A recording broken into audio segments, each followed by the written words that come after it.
tama bawat isa? Okay, nakinig kayo ha? Okay. Magandang tanghali po, mga masulit naming takasubaybay sa programa NCC JC na yan. Ngayon ay matutungayan natin ang kwento ng isang pamilya na nagbuhat sa isang bayan na kung tawagin ay bayan ng Kambulan. At ito ay matatagpuan sa lalawigan ng Iloilo. At doon ay may nakatira na isang pamilya na laging bilo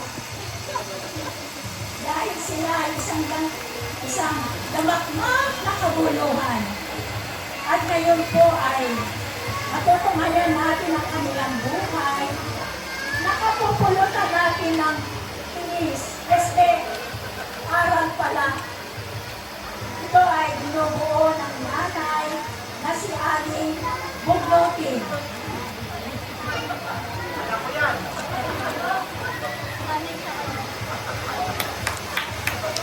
Siya ay mainisin at palabing buglotin dahil maiksi ang kanyang pisik at walang pasensya sa mga bagay-bagay.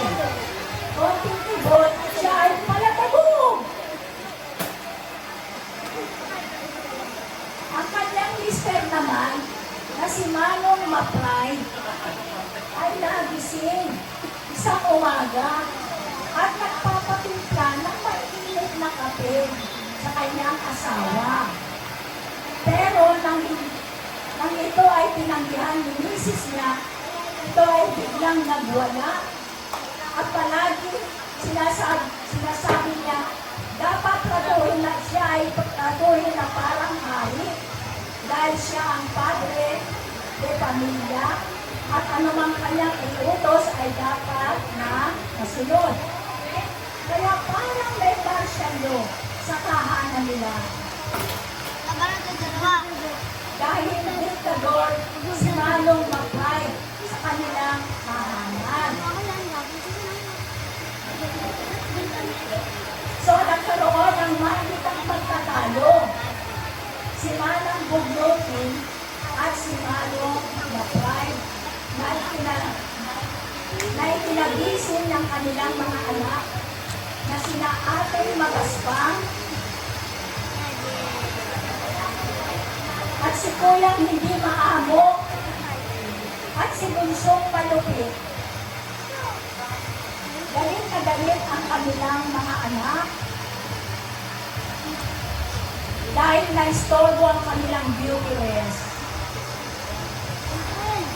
At nang utusan ni Manang Buglotin ang kanyang anak na lalaki na si Kuyang hindi maamo na magsaing, siya ay nagdabog.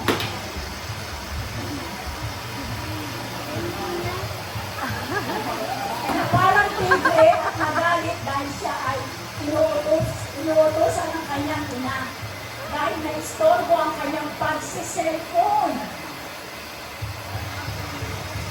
Yun, wait daw. Nagsiselfone siya. Yun. Nag-away naman sina Ating Magaspang at si Bunsong Malupit dahil naghilian sila kung sino ang maghuhugas ng pinggan na ginamit noong gabing nakaraan pa. Kaya naghalo na ang balat sa pinalupan. Nag-away-away na sila.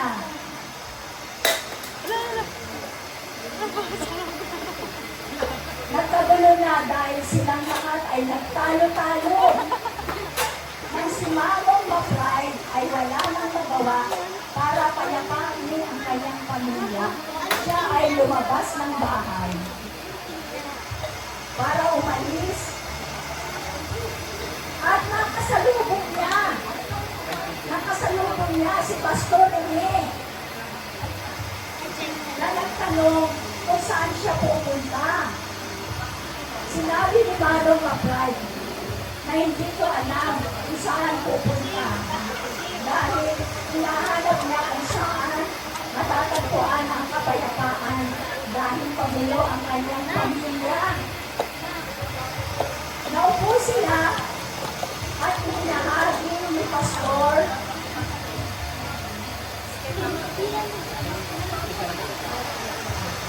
na ang tunay na kapayapaan ay matatagpuan kay Jesus lamang.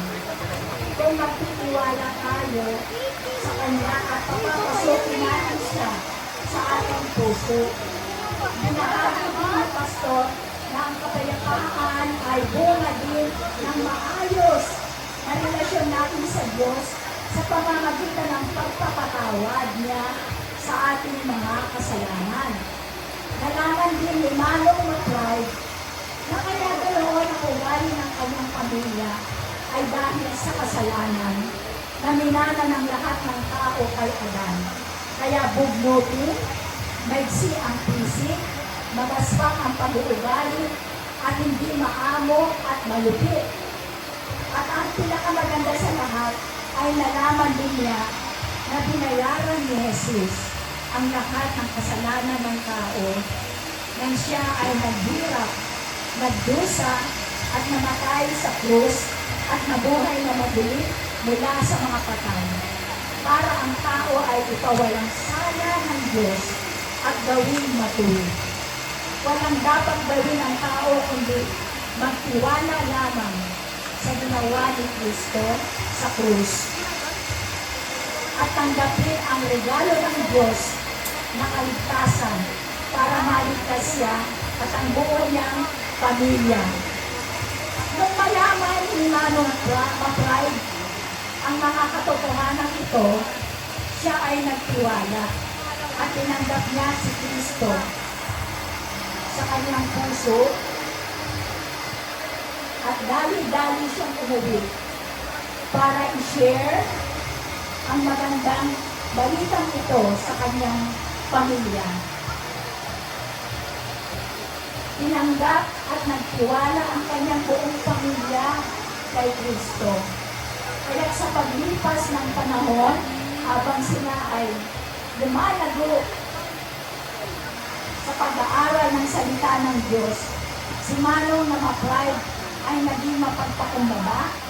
Si Manang na bugnutin dahil naigsi ang pisi ay naging mapagpasensya.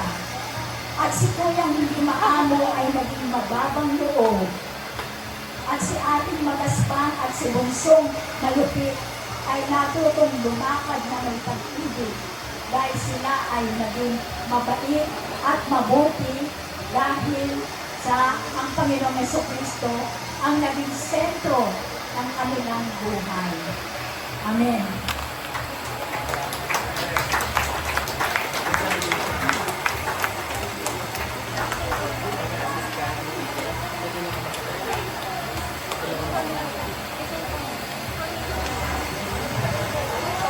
Alam niyo, bawat pamilya may iba na ugali. Pero dahil kay Kristo, pinagpupuklo niya. Pagkamat iba na ugali, kapag pinapasok natin sa Jesus, natin puso, mapagluhin na tayo. At para tayong mga kulay, there will be harmony and wholeness in our family. Kung hinahanap natin ang kapayapaan at kaayusan sa ating pamilya, si Jesus lamang ang tanging kasaluhan sa ating buhay. Papasukin natin siya sa ating puso, magtiwala tayo sa Kanya. At tunay na nakakaroon ng pag-ibig, nakakaroon ng pagkabang-bagaan, kaamuan, at katsagaan ng ating bulang pamilya. Hinihilig ko po ang lahat ay tumayo. Sasali po kayo. Tayo po tayong lahat.